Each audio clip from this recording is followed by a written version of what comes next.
Hello guys, welcome back to our channel part 1 Story of Villainous. Chapter 1 धोखा क्या है। इशिका आपसे शुरू करते हैं, आप बताएं प्यार में धोखा देना सही है। एक लड़की जो होस्ट थी उसने पूछा अपने सामने बैठी एक यंग करीबन 23 साल की खूबसूरत और सेक्सी लड़की से जिसने इस वक्त ब्लैक नी लेंथ ऑफ शोल्डर ड्रेस पहना था। उस लड़की ने अपनी अब तक झुकी हुई पलकें उड़ाए और एक चार्मिंग स्माइल के साथ बोली, मेरे हिसाब से प्यार में धोखा देना सही नहीं, पर प्यार के लिए धोखा देना सही है, क्योंकि वो प्यार ही क्या जिसे पाने का जुनून ना हो।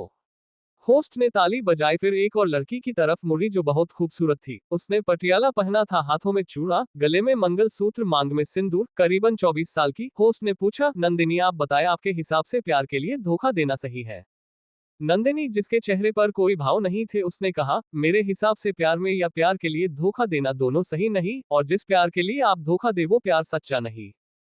होस्ट ने ताली बजाए और एक हैंडसम लड़के की तरफ मुड़ी जिसने ग्रीन बिजनेस सूट पहना था जो करीबन 25 साल का था। उससे पूछा, दक्ष क्या जिस प्यार के लिए धोखा देना पड़े वो प्यार सच्चा नहीं। दक्ष ने एक हल्की मुस्कान के साथ कहा, अगर एक धोखे से मैं जिससे प्यार करता हूँ उसके चेहरे पर स्माइल ला सकूं तो मैं जिंदगी भर उसे धोखा देना पसंद करूंगा। होस्ट ने ताली बजाते हुए कहा, इट्स सो रोमांटिक। तो अब राज आप बताओ धोखा देना सही है। राज एक डैशिंग हैंडसम और एक चार्मिंग लड़का जो करीबन 25 साल का होगा, उसने बिना भाव के कहा, धोखा धोखा होता है चाहे क्यों ना दिया गया हो। ये जवाब सुन इशिका के चेहरे पर एक स्माइल आ गई और उसने मन में कहा, जिस धोखे के लिए अभी तुम अपनी नामंजूरी दिखा रहे हो वही धोखा अब तुम जिंदगी भर खुद को और अपने प्यार को दोगे। राज होस्ट ने ताली बजाए और कहा, सच में आप सबके जवाब बहुत अच्छे थे, पर आप दोनों कपल में से कोई एक कपल ही आज का विनर हो सकता है और ये थोड़ा अजीब है और शायद आप चारों को फैसला पसंद नहीं आए तो उसके लिए सॉरी, पर द विनर इज। होस्ट के इतना कहते ही इशिता ने अपने मन में कहा, राजनंदिनी, और उसी वक्त होस्ट ने भी कहा, राजनंदिनी। होस्ट के ये बोलते ही राज और नंदिनी ने हैरानी से एक दूसरे की तरफ देखा। होटल के रेस्टोरेंट में बैठे सभी लोगों ने तालियां बजाई। दक्ष नंदिनी के पास गया और प्यार से बोला, मैंने सच में ये एक्सपेक्ट नहीं किया था कि आप और राज बेस्ट कपल बन जाओगे, पर मैं खुश हूं आपके लिए। इशिका जो अभी भी अपनी जगह पर खड़ी थी उसने राज की तरफ अपने कदम बढ़ाए और उसके गले लगते हुए बोली, राज तुम जीत गए, पर मुझे तुम्हारे साथ जीतना था, पर कोई बात नहीं, अगली बार हम ही जीतेंगे ना। राज ने इशिका को खुद से दूर किया और एक झूठी मुस्कान के साथ बोला, हाँ। इशिका ने राज का हाथ पकड़ा और प्यार से बोली, आई ट्रस्ट यू। होस्ट ने चारों को उनके टेबल पर बैठने के लिए कहा और सभी गेस्ट से थैंक्स बोला। दक्ष ने नंदिनी के प्लेट में खाना सर्व करते हुए कहा, वैसे राज सच में तुम्हारी और नंदिनी की सोच कितनी मिलती है। अगर तुम दोनों का तलाक नहीं हुआ होता तो तुम एक अच्छा कपल बनाते, पर कोई बात नहीं, अब जल्द ही मेरी शादी नंदिनी के साथ हो जाएगी, तो मैं अब पूरी कोशिश करूंगा कि मैं एक अच्छा जीवन साथी बनूं नंदिनी का। राज जो नंदिनी को चुपके चुपके देख रहा था उसने अचानक से दक्ष का हाथ पकड़ लिया और घबराए आवाज में बोला, नंदिनी को मूली से एलर्जी है। दक्ष ने जल्दी से मूली वापस बाउल में रखते हुए कहा, सॉरी नंदिनी, मुझे पता नहीं था। नंदिनी ने एक हल्की मुस्कान के साथ कहा, कोई बात नहीं। इशिका जो ये सब अपना खाना खाते हुए देख रही थी उसने अचानक से राज से कहा, राज मुझे मटर पनीर पास करना। राज ने मटर पनीर का बाउल उठाकर इशिका के सामने रखा और नंदिनी से बोला, नंदिनी दक्ष को नहीं पता था, पर तुम्हें तो ख्याल रखना चाहिए था ना, ध्यान कहाँ है तुम्हारा। इशिका ने चुपचाप अपना खाना खत्म किया और खड़ी होते हुए बोली, राज मैं घर जा रही हूँ, वो एक्चुअली मेरा सर दुख रहा है। ये सुन राज, दक्ष और नंदिनी तीनों ने इशिका की तरफ देखा। राज ने खड़े होते हुए कहा, चली मैं तुम्हारे साथ चलता हूँ, मुझे भी घर में कुछ काम है। इशिका ने अपना सर मिले हुए प्यार से कहा, नहीं कोई जरूरत नहीं है, मैं चली जाऊंगी। वैसे राज डू यू लव मी? राज ने ये सवाल सुन तो थोड़ा रुक गया और उसके आंखों में कुछ दिखा जिसे उसने जल्दी से छुपा लिया, पर इशिका ने वो बदलाव देख लिया। राज ने वहां से अपना फोन लिया और बोला, इशिका हमारी शादी हो रही है तो अब ये सारे सवाल क्यों? इशिका ने हल्की से एक चार्मिंग स्माइल राज को दी और उसके गालों को चूमते हुए बोली, राज आई रियली लव्ड यू। आज इशिका ने लव नहीं लव्ड कहा, पर राज ने इस बात पर ज्यादा ध्यान नहीं देते हुए कहा, चलो चलते हैं। इशिका राज के साथ जाने लगी और दक्ष और नंदिनी को बाय बोल दोनों वहां से चले गए। रास्ते में इशिका का शरीर धीरे धीरे लाल होने लगा, पर राज ने इस बात पर ध्यान नहीं दिया, उसका ध्यान तो सिर्फ नंदिनी पर था। आप सब सोच रहे होंगे ना कि इशिका कौन है, वो है हमारी विलेनेस इशिका सिंह। राज चोपड़ा, नंदिनी चोपड़ा और दक्ष रॉय कौन है? तब तो राज चोपड़ा एक्स हस्बैंड है नंदिनी चोपड़ा का और नंदिनी चोपड़ा का करंट फियोंसे है दक्ष और राज की मंगेतर है इशिका। चैप्टर 2 बदला। इशिका अपने कमरे में आई और सीधे अपने अलमारी से एक दवाई निकाल उसे खा लिया और बेड पर लेट लंबी लंबी सांसें लेने लगी। बेड पर लेटे इशिका के आंखों से एक आंसू निकल तकिए पर जा गिरा। इशिका ने पंखे को देखते हुए धीरे से एक व्यंग्यात्मक हंसी के साथ कहा, राज नंदिनी कितना प्यारा नाम है, और देखो दोनों में प्यार भी कितना है। एक परिवार के लिए एक को अपनाना नहीं चाहता और दूसरा, वो अपने प्यार को दर्द नहीं देना चाहता। ये बोलते हुए इशिका खड़ी हुई और बालकनी में जाकर खड़ी हो गई और चांद को देखते हुए एक कातिलाना मुस्कान अपने चेहरे पर बिखेरते हुए बोली, पर क्या ये प्यार लास्ट तक टिक पाएगा? देखते हैं कितना ताकत है राज नंदिनी के भाग्य में और मेरे इंतकाम में। बोल वो झूले पर बैठ बीती बातें सोचने लगी। 2 घंटे पहले इशिका बाथरूम में खड़ी अपने हाथ धो रही थी कि तभी किसी ने उसे धक्का दिया और उसका सर शीशे जा टकराया और वो लगभग शीशे से चोट खा ही चुकी थी कि किसी ने उसकी कमर पकड़ी और उसे बचा लिया, पर इस चक्कर में उसका सर दीवार से जा टकराया और वो बेहोश हो गई। बेहोश इशिका अंधेरे में कुछ ढूंढ रही थी कि तभी उसे रोशनी दिखाई दी और वो उस तरफ भागने लगी। धीरे धीरे इशिका रोशनी में पहुंची। इशिका अभी भी नींद में होटल में हुई घटना सोच रही थी कि तभी किसी ने उसके ऊपर पानी के कुछ छींटे डाले जिससे इशिका की नींद खुल गई। इशिका ने उठते हुए कहा, कौन?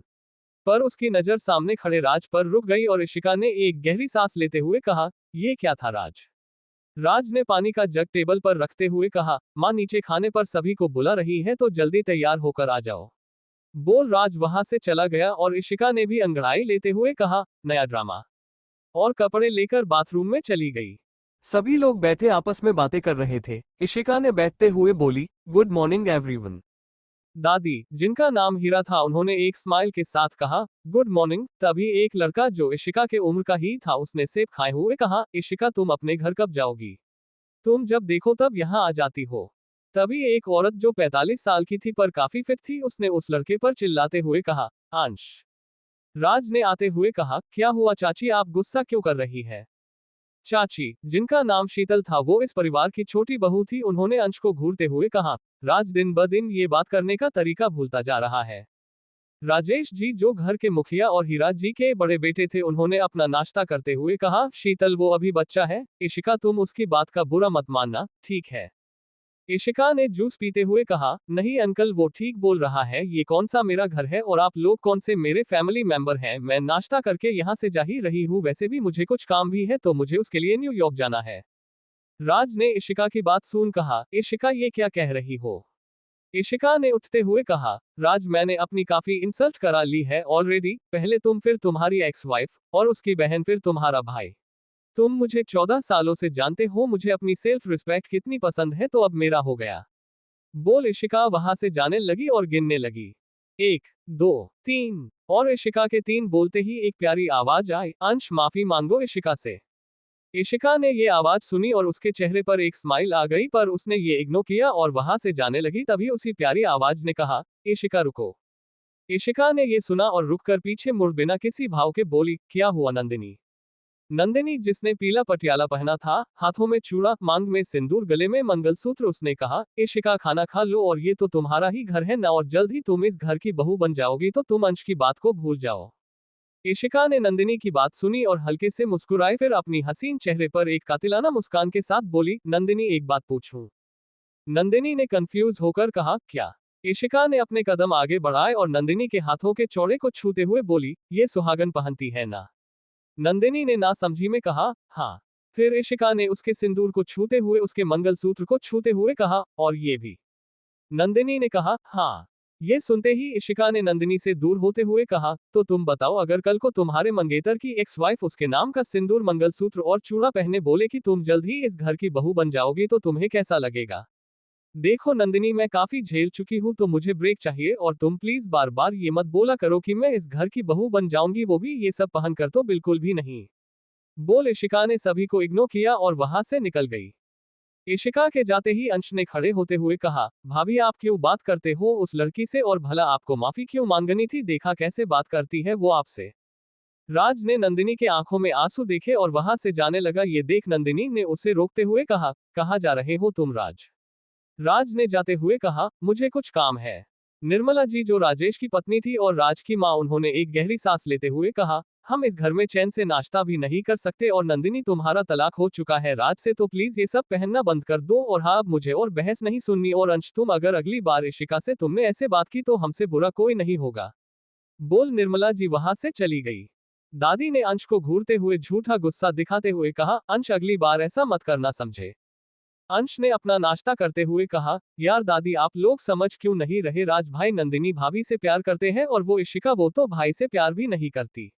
राजेश जी ने उठते हुए कहा, पर इशिका और राज की शादी जल्द ही होने वाली है तो बिहेव योरसेल्फ। बोल वो वहां से चले गए और नंदिनी भागते हुए अपने कमरे में। इधर इशिका अपने घर में आई तो देखा घर में कोई नहीं था। उसने सोफे पर बैठते हुए कहा, आज से मेरा प्लान शुरू 3.2.1। इशिका ने इतना कहा ही था कि राज ने घर के अंदर आते हुए कहा, इशिका। Chapter 3 hurt. इशिका तुमने नंदिनी से वो सब क्यों कहा? कहते हुए राज जब अंदर आया तो देखा पूरे घर में अंधेरा था। खिड़की से आ रही रोशनी से हल्का सा उजाला था जिससे वो सोफे पर बैठी इशिका को देख सकता था। राज ने सोफे के पास जाते हुए कहा, इशिका तुमने घर में क्या कहा? अब तक मैंने कितनी बार कहा है मेरे और नंदिनी के बीच कुछ नहीं है, ट्रस्ट मी। तुम्हें नंदिनी से जलेस होने की जरूरत नहीं है। इशिका ने अपने सामने खड़े हैंडसम लड़के को गौर से देखा और हंसते हुए बोली, राज आई रियली लाइक्ड यू। आज भी इशिका ने लाइक्ड कहा, लाइक नहीं, पर आज फिर राज ने इस बात पर ध्यान नहीं दिया और बोलता रहा, यार इशिका पहले ही हम कितना हर्ट कर चुके हैं उसे, अब बस मैं अब और उसे हर्ट नहीं करना चाहता तो प्लीज फॉर गॉड सेक उसे और दुख मत दो। इशिका खड़ी हुई और राज की आंखों में देखते हुए उसके दोनों गालों को अपने दोनों हाथों में लिया और प्यार से बोली, डू यू लव मी? राज ने इरिटेट होते हुए उसका हाथ दूर झटका और गुस्से में बोला, इशिका हमारी शादी हो रही है और मैं सिर्फ तुमसे शादी करूंगा, तुम्हें और क्या चाहिए? और प्लीज मैंने पहले कितने बार कहा है तुमसे दैट आई लव्ड यू, तो अब बस। बोल राज वहां से चला गया और इशिका सोफे पर बैठ हंसने लगी और हंसते हंसते उसकी आंखों से आंसू गिरने लगा। उसने रोते हुए कहा, तुमने तो कभी पसंद भी नहीं किया तो प्यार कैसे करते राज? पर कोई बात नहीं, एक बार मरकर अब तुमसे दोबारा प्यार करने की ताकत नहीं है मेरे पास। बोल इशिका सोफे पर अपने घुटनों में सर रख रोने लगी। इधर नंदिनी अपने कमरे में बैठी अपने मांग के सिंदूर को देख रही थी, फिर धीरे धीरे अपने हाथ के चूड़े निकालने लगी और खुद से बोली, सच ही कहा इशिका ने, अब मेरी शादी होने वाली है तो मुझे अब नई शुरुआत करनी चाहिए और ये सब।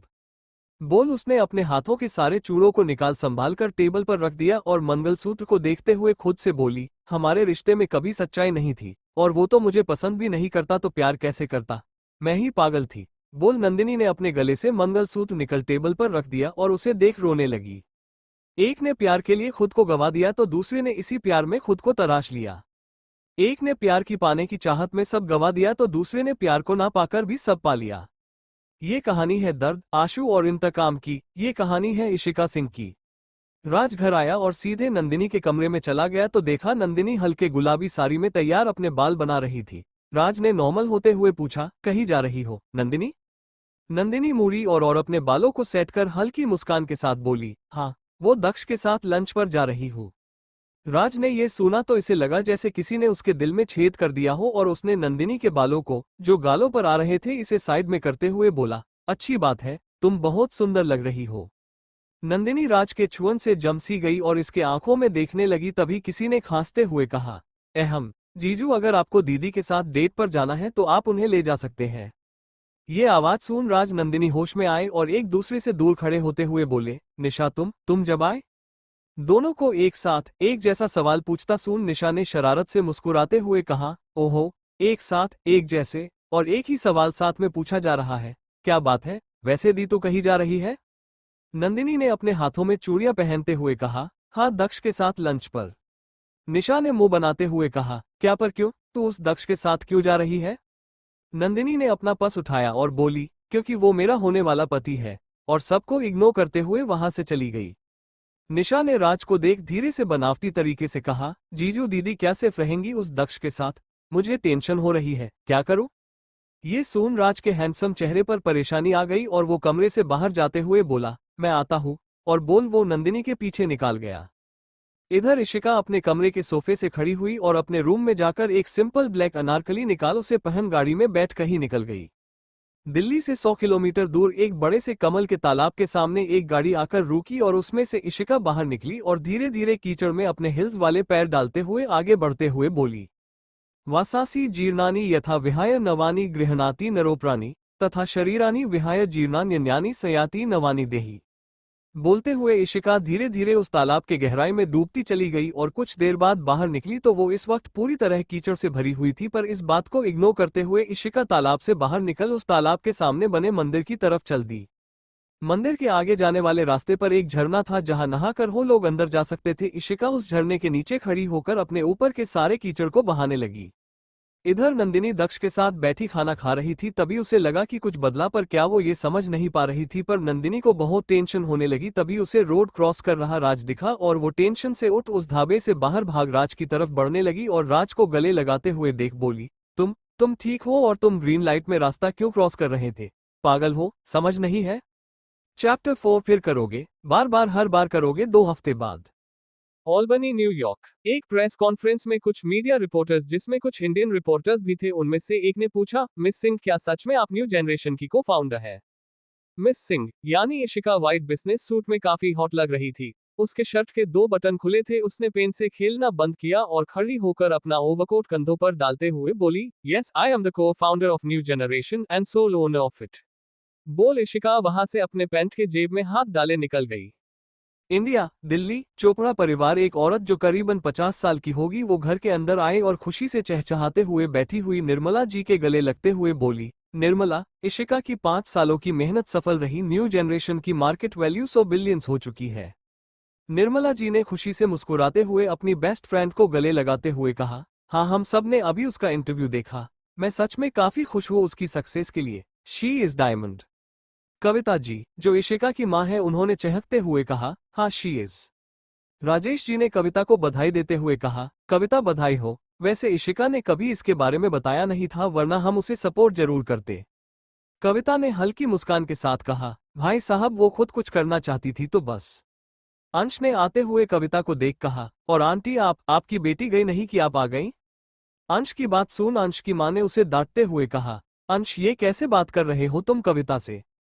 कविता ने शीतल को रोकते हुए कहा, शीतल, तुम अंश को कुछ मत कहो, क्योंकि अब वो इतना बड़ा हो चुका है कि उसे किसी से बात करने की तमीज होनी चाहिए। जिस आंटी ने उसे अपने हाथों से खाना खिलाया, आज बच्चे उस आंटी से ऐसे बात कर रहे हैं, ये जानकर दुख होता। खैर, मैं चलती हूँ। बोल कविता जी वहां से चली गई।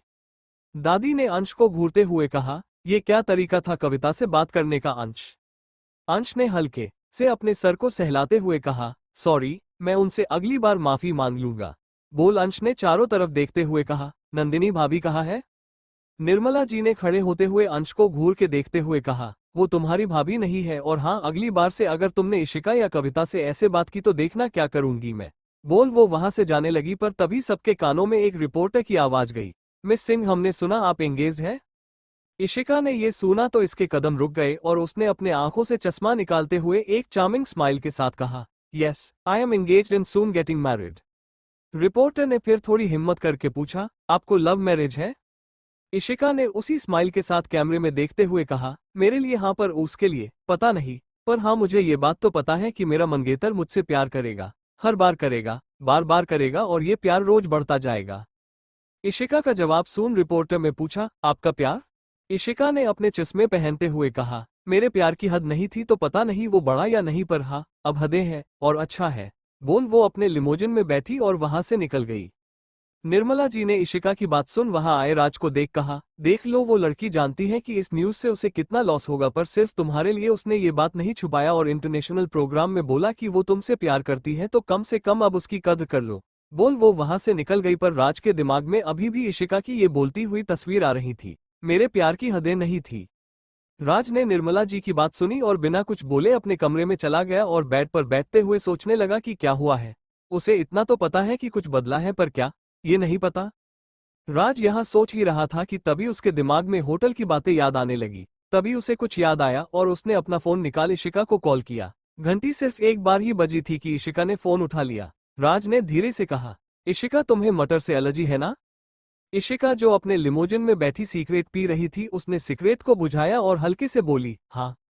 राज ने ये सुन गहरी सांस ली और धीरे से बोला, सॉरी, मैंने उस दिन ध्यान नहीं दिया तुम पर तुमने वो खाया ही क्यों?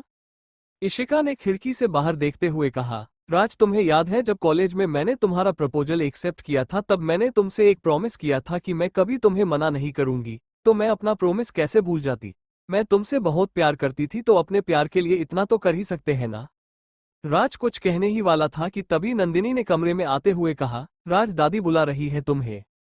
राज ने उठते हुए कहा, इशिका, बाद में बात करते हैं। बोल उसने फोन काट दिया और नंदिनी के साथ बाहर जाने लगा। नंदिनी ने राज को परेशान देख पूछा, क्या हुआ राज, कुछ हुआ है क्या? राज ने परेशान नंदिनी को देखा, फिर कुछ सोच एक स्माइल के साथ बोला, नहीं, वैसे इतनी फिक्र मेरी, कहीं प्यार तो नहीं हो गया मुझसे? ये सुन नंदिनी का चेहरा पीला पड़ गया, पर उसके गालों पर ब्लश आ गया और उसने आगे जाते हुए कहा, नहीं। इधर इशिका ने अपने सामने बैठे दक्ष को देखा, जो अभी भी अपने चेहरे पर चार्मिंग स्माइल लिए उसे देख रहा था। इशिका ने एक दूसरी सीक्रेट पीते हुए कहा, मिस्टर दक्ष रॉय, आपको मुझसे क्यों मिलना था? दक्ष ने आराम से अपने दोनों हाथों को लिमोजिन के सीट पर फैलाया और एक डेविल स्माइल के साथ बोला, नंदिनी और राज के बीच क्या चल रहा है? इशिका ने अपने मुंह से धुआं उड़ाते हुए कहा, क्या बस इस सवाल के लिए आप इंडिया से न्यूयॉर्क आए हैं? चैप्टर 5, ईशा मेरी लाइफ से चली जाओ। 2 दिन बाद इंडिया इंटरनेशनल एयरपोर्ट। इशिका अपना बैग लेकर एयरपोर्ट के बाहर आई और किसी को कॉल करने लगी, तभी किसी ने उसके कंधे पर हाथ रखा। इशिका मुड़ी तो वहां राज खड़ा था। इशिका ने राज को गले लगाते हुए कहा, व्हाट है pleasant surprise Raj, you know I missed you a lot. Raj ने इशिका से दूर होते हुए मन में सोचा, अगर इसे बताया कि नंदिनी ने मुझे याद दिलाया कि मुझे इसे पिक करना है तो ये फालतू में ड्रामा क्रिएट कर देगी। सोच उसने कहा, वो माँ ने बताया तो मैंने सोचा कि तुम्हें पिक कर लूं। इशिका ने सोचा, झूठ, फिर बोली, राज मुझे मेरे घर ड्रॉप कर दो जल्दी से, मुझे कुछ काम है। राज ने उससे बैग लेते हुए कहा, नहीं तुम मेरे घर चल रही हो, वो माँ ने शांति पूजा रखी है तो इसीलिए। ये सुन इशिका ने कुछ नहीं कहा और राज का हाथ पकड़ वो उसके साथ चलने लगी। राज ने इशिका का बैग डिग्गी में डाला और आया तो इशिका पैसेंजर सीट का दरवाजा खोलने लगी। ये देख राज ने कहा, इशिका वो आगे नंदिनी बैठी है, तुम पीछे बैठ जाओ। इशिका ने एक पल के लिए राज को देखा और बैक सीट पर बैठ गई। राज ने भी ड्राइविंग सीट पर बैठते हुए सीट बेल्ट लगाए और गाड़ी स्टार्ट करते हुए बोला, इशिका वो नंदिनी को मंदिर जाना था तो मैंने सोचा कि हम दर्शन कर साथ में तुम्हें पिक करते हैं, देखो तुम बुरा मत मानना। इशिका ने एक सीक्रेट निकली और विंडो नीचे करते हुए सीक्रेट जलाकर पीते हुए बोली, नहीं मुझे बुरा नहीं लगा। नंदिनी जो शांति से अपना सर सीट पर रखे सो रही थी, उसने अपनी आंखें खोलते हुए कहा, ये बदबू कैसी है? बोल उसने पीछे देखा तो इशिका को बाहर देखते हुए सीक्रेट पीते देखा और हैरानी से बोली, इशिका तुम बीड़ी पी रही हो? ये सुन राज ने भी पीछे देखा और थोड़ी हैरानी दिखाते हुए बोला, इशिका तुमने तो ये छोड़ दिया था ना, तो अब क्यों? इशिका ने अपनी सिगरेट फेंकी और बोली, हाँ हमने जब डेटिंग स्टार्ट की थी तब मैंने तुम्हारे कहने पर छोड़ दी थी, पर अब लगता है कि तुम धीरे धीरे मुझे छोड़ रहे हो तो मैं भी अब मेरी पुरानी आदतों को अपना रही हूँ। क्या करूं, मेरे गुस्से की दवा तुम हुआ करते थे पर अब वो दवा भी जहर सी लगती है तो सोचा क्यों ना पुराने दवा को ही इस्तेमाल कर लिया जाए। राज ने इरिटेट होते हुए कहा, मैंने क्या किया जो तुम्हारा गुस्सा बढ़ता जा रहा है? इशिका ने अपनी आंखें बंद करते हुए कहा, जब आंखें कुछ और बोले और जबान कुछ और, तब मैं कर ही क्या सकती हूँ। बोल उसने एक जम्हाई लेते हुए कहा, राज मैं बहुत थक गई हूँ, घर पहुंचने पर जगा देना प्लीज। बोल बिना राज को बोलने का कोई मौका दिए वो सो गई। नंदिनी ने सोती हुई इशिका को देखा और फिर राज को, फिर वो खिड़की के बाहर देखने लगी। कुछ देर में वो लोग राज के घर पहुंच गए और राज ने नंदिनी को जाने का बोला और वो इशिका को जगाने लगा। नंदिनी ने एक बार राज को देखा और वहां से घर में चली गई। राज ने इशिका को जगाते हुए बोला, इशिका हम घर पहुंच गए। इशिका ने अपनी आंखें खोली और गाड़ी से उतरते हुए बोली, राज मेरा बैग, क्या तुम प्लीज उसे गेस्ट रूम में रख दोगे, मैं बहुत थक गई हूँ। राज ने इशिका का बैग उठते हुए कहा, हाँ और तुम्हें मुझे ये बातें बताने की जरूरत नहीं है, समझी? इशिका ने अपनी आंखें मलते हुए अंगड़ाई ली और बोली, क्यों नहीं है, इसकी जरूरत है। बोल वो घर में चली गई। घर में इस वक्त सभी लिविंग रूम में तैयार बैठे पंडित जी का इंतजार कर रहे थे। साक्षी जो राज की बहन और इशिका की बेस्ट फ्रेंड थी, उसने इशिका को देख तुरंत उसे गले लगाते हुए कहा, Isha I missed you. Ishika ने अपनी बेस्ट फ्रेंड को गले लगाते हुए कहा, आई मिस्ड यू टू। अंश ने अपने फोन से नजरें उठाते हुए कहा, इशिका तुम तो यहाँ नहीं आने वाली थी ना, तो फिर ये क्या बोरिया बिस्तर बांध कर क्या हुआ, तुम्हारी कंपनी डूब गई? इशिका ने साक्षी के बगल में बैठते हुए अपने गर्दन को दबाते हुए कहा, अंश अब तुम्हारा भाई मुझसे इतना प्यार करता है कि वो मुझे सीधे एयरपोर्ट से यहाँ ले आया और उसकी बात मैं कभी मना नहीं करती तो आना पड़ा। वैसे अगर राज मुझे एक बार बोले कि ईशा मेरी लाइफ से चली जाओ तो मैं पक्का बिना मुड़े चली जाऊंगी। राज जब अंदर आया तो उसने इशिका की ये बात सुनी और एक नौकर को इशिका का सामान उसके कमरे में रखने का बोल सोफे पर बैठते हुए बोला, सच में क्या तुम जा पाओगी? इशिका ने राज की बात सुन अपनी आंखें खोली और बोली, शक है तो आजमा लो, पर हाँ फिर उसके बाद मैं कभी वापस नहीं आऊंगी, सोच लो। राज ने एक शरारती मुस्कान के साथ कहा, अच्छा तो ठीक है ईशा, मेरी लाइफ से चली जाओ। उसके ये बोलते ही इशिका हल्के से हंसी और उठते हुए राज के पास आए। सभी को इग्नोर करते हुए इशिका ने राज के गालों को दोनों हाथों से पकड़ बोली, राज आई लाइक यू। बोल उसने अपने हाथ से सगाई की अंगूठी निकल राज के हाथों में रक्षा और राज के हाथ को पकड़ उसके रिंग फिंगर से अंगूठी निकाल उसे देखते हुए बोली, राज मैंने तुम्हें आजाद किया और अब तुम मेरे मंगेतर नहीं। बोल उसने वहां सभी हैरान लोगों को इग्नोर किया और नौकर से अपना बैग लेकर वहां से जाने लगी। ये देख दादी ने ऊंची आवाज में कहा, इशिका ये क्या मजाक है। इशिका ने मुड़ते हुए दादी को देख एक स्माइल के साथ कहा, दादी आपका छोटा पोता मेरी इंसल्ट करे तो वो बच्चा है आपका, बड़ा बेटा मेरा रेप करे तो उसकी गलती पर मेरे इज्जत और सेल्फ रिस्पेक्ट मेरे प्यार का क्या।